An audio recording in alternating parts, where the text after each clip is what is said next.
दोस्तों, घर का मुख्य भाग होता है रसोई घर। रसोई घर में तरह तरह के भोजन पकवान बनाए जाते हैं। उनमें से एक है रोटी, जिसके बगैर खाना अधूरा माना जाता है। आपको बता दें, महिलाएं अक्सर रसोई घर में खाना बनाते समय कई ऐसी गलतियां कर देती हैं जिसके कारण घर में दरिद्रता आ जाती है। घर में एक के बाद एक बच्चे से लेकर बड़े तक सब बीमार होने लग जाते हैं। लगातार कई दिक्कतों तो सामना करना पड़ता है। घर की कामयाबी रुक जाती है। घर में राहु केतु का वास हो जाता है। दोस्तों, आपको बता दें कि अक्सर महिलाएं अपने रसोई घर में रोटी बनाते समय कई ऐसी गलतियां करती हैं जिसका पूरा दोष परिवार के हर एक सदस्य पर आ जाता है। यहां तक कि रसोई घर से निकलने वाली नकारात्मक ऊर्जा हमारे जीवन को पूरी तरह से बर्बाद कर देती है। पति की तरक्की में बाधाएं आने लगती हैं। दोस्तों, माना जाता है कि जो भी महिला रसोई गृह में रोटी बनाते समय अगर यह 3 गलतियां करेगी तो उसका घर बर्बाद होना स्वाभाविक है। इसीलिए कोई भी महिला रसोई घर में रोटी बनाते समय यह 3 गलतियां भूल से भी ना करें। इससे घर में कंगाल आ जाती है। तो चलिए दोस्तों, जानते हैं उन गलतियों के बारे में।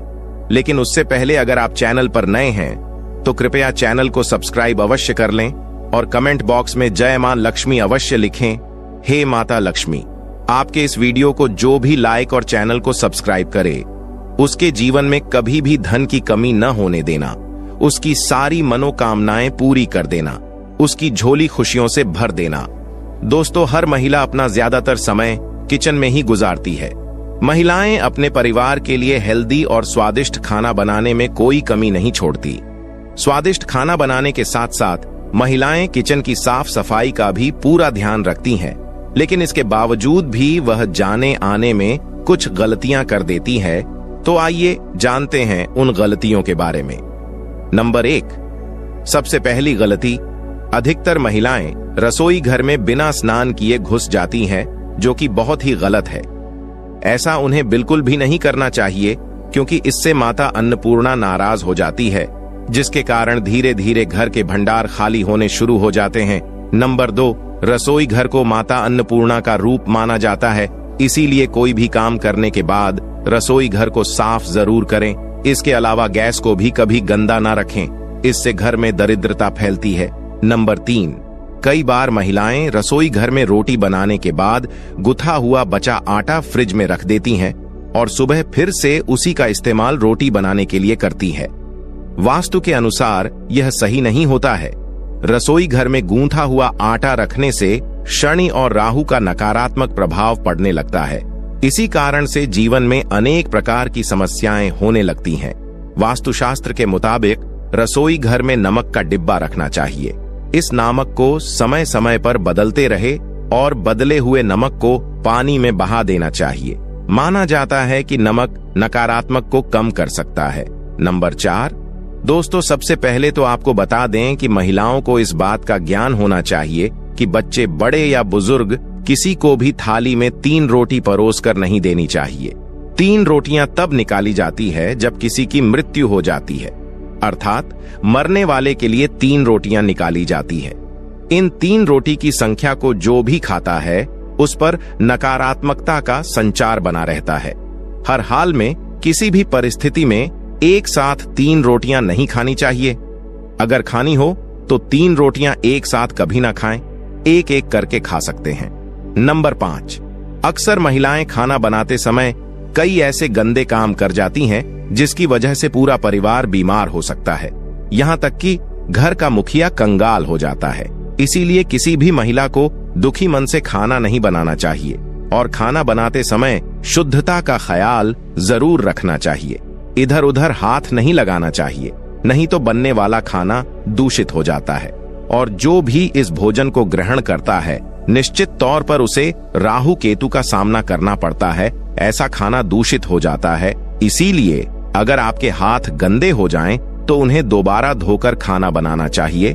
गंदे हाथों द्वारा भोजन बनाने पर घर का हर एक सदस्य बीमार हो जाता है। ऐसा खाना जहर के समान होता है। इससे माता अन्नपूर्णा नाराज हो जाती है। दोस्तों, नंबर 6, सूर्यास्त के समय रसोई गृह की कोई भी चीज पड़ोसियों को नहीं देनी चाहिए। इससे घर में धन की हानि होती है, घर में धन की कमी हो जाती है। रसोई घर में एक से ज्यादा चाकू छुरी भी नहीं होनी चाहिए। इससे नकारात्मकता का संचार होता है और माता अन्नपूर्णा नाराज हो जाती है। रसोई गृह में मकड़ी के जाले नहीं होने चाहिए, इससे राहु दोष उत्पन्न होते हैं। नंबर 7, जलते तवे पर एकदम से पानी नहीं डालना चाहिए, इससे भी राहु दोष उत्पन्न होता है और शनि की कुदृष्टि भी हो सकती है। रसोई घर में जब आप रोटी बनाएं तो थोड़ा सा आटा चींटियों को डाल दें, इससे कर्ज कम हो जाता है।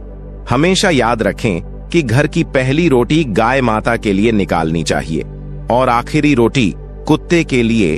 अगर आप नियमित तौर पर ऐसा करती है तो माता अन्नपूर्णा सदैव आपके घर को धन के भंडारों से भरा रखती है।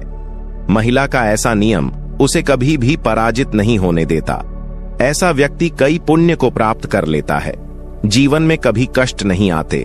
दोस्तों, रसोई में माता अन्नपूर्णा का वास होता है, इसीलिए रसोई की न सिर्फ शुद्धता ही बल्कि रसोई में क्या करें क्या न करें ये भी बहुत मायने रखता है, क्योंकि यह सब हमारे धन, स्वास्थ्य, परिवार की सुख, शांति, समृद्धि और सोच को प्रभावित करते हैं।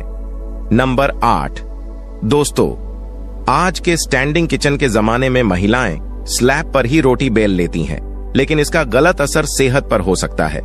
इसीलिए रोटी हमेशा लकड़ी के चौके पर ही बेलकर बनाएं, इससे धन लाभ के साथ साथ बीमारियां भी दूर होंगी। नंबर 9, रसोई में कभी भी कोई भी टूटा बर्तन जैसे गिलास, थाली, अन्य कोई भी बर्तन टूटा हुआ हो या बेकार का सामान और कूड़ा कचरा जमा न होने दें। नंबर 10, कभी भी घर का किचन और बाथरूम आमने सामने नहीं होने चाहिए। अगर ऐसा है तो आपको अपने बाथरूम का दरवाजा हमेशा बंद रखना चाहिए या रसोई घर के आगे पर्दा लगाकर रखना चाहिए।